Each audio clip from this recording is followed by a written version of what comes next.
అంత దూరంలో కూడా భుజంగరావు కళ్యాణ్ ఆవేశంగా రావడం చూస్తుంటాడు. మైథిలి వాడి నుంచి విడిపించుకునే ప్రయత్నం చేస్తుంటుంది. కళ్యాణ్ వచ్చేసరికి మైథిలి చంపేయాలని భుజంగరావు అనుకొని మైథిలి గొంతు వదిలి ఆ కళ్యాణ్ గాడు నన్నేదో పొడి చేద్దామని ఆవేశంగా వస్తున్నాడు. ఇంత ఎత్తు నుంచి నిన్ను పడేస్తే నువ్వు దెబ్బకు చస్తావు. ఆ కళ్యాణ్ గాడి కళ్ళ ముందే నీ ప్రాణాలు విడిచేటట్టుగా చేస్తాను. వాడికి నీ శవాన్ని బహుమతిగా ఇచ్చి నేనేంటో వాడికి తెలిసేలా చేస్తాను అని ఒక్కసారిగా మైథిలిని పైనుంచి కిందికి తోసేస్తాడు. ఆ భుజంగరావు కోరుకున్నట్టు కళ్యాణ్ బైక్ దిగి వస్తుండగానే మైథిలి అంత పైనుంచి ఓ బొమ్మ పడినట్టుగా అమాంతం వెళ్ళి కళ్యాణ్ కాలం ముందు పూలకుండీ మీద పడి అచేతనంగా కనిపిస్తుంటుంది.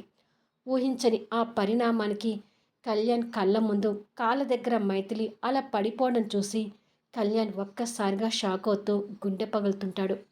పైనుంచి భుజంగరావు అది చూసి నవ్వుకుంటూ మీసాలు దువ్వుకుంటాడు.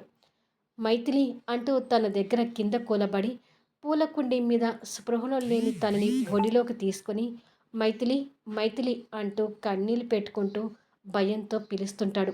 కానీ మైథిలి స్పృహలోకి రాకుండా చలనం లేకుండా కనిపిస్తుంటుంది.